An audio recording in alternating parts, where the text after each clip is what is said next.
நாடாளுமன்ற தேர்தல் நெருங்கி வரும் நிலையில் கூட்டணி ஜுரம் கட்சிகளை ஆட்டி படைக்கிறது. அதிமுக பாஜக கூட்டணி என்ற ஒற்றை வார்த்தையை கொண்டு இரு கட்சி தலைவர்களிடையே வார்த்தை போர் வெடித்துள்ளது. பாஜகவை சுமந்து கொண்டு தமிழகத்தில் காலூன்ற வைக்க அதிமுக என்ன பாவமா செய்தது என்று கேள்வி எழுப்பியிருக்கிறார் தம்பிதுரை.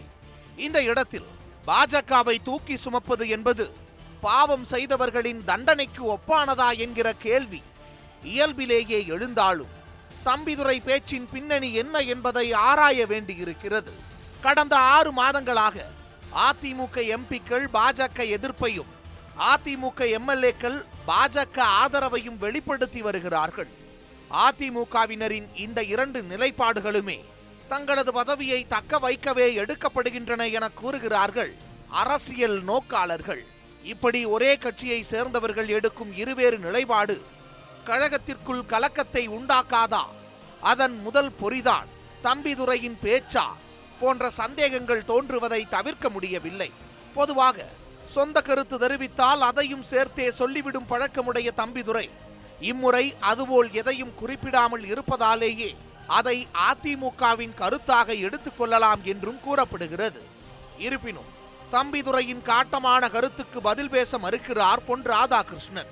இன்னொன்று, முடிவெடுக்கக்கூடியது யார் அப்படிங்கிறது ஒவ்வொரு கட்சிகள்லையும் உங்களுக்கு நல்லாவே தெரியும். ஏங்க நீங்க அண்ணனுக்கு எதிராட்டு என்ன சும்மா தூண்டி விட்டுட்டே இருக்கீங்க? இது மட்டும் இல்லாமல் நாளை பாஜகவின் தமிழக தேர்தல் பொறுப்பாளர் பியூஷ் கோயல் தமிழகம் வந்து கூட்டணி பேச்சை தொடங்குவார் என்று கூறப்பட்டு வந்த நிலையில் அந்த பயணம் ரத்து செய்யப்பட்டிருப்பதும் தம்பிதுரையின் இந்த பேச்சும் முடிச்சு போடப்படுகின்றன. இத்துடன் மோடி தமிழகம் வரும் ஜனவரி 27ஆம் தேதி காலை நடக்கும் கூட்டத்தில் பாஜக பலமான கட்சி என நிரூபிக்கும் என்று தமிழிசை பேசியிருப்பதும் முக்கியமான நிகழ்வு.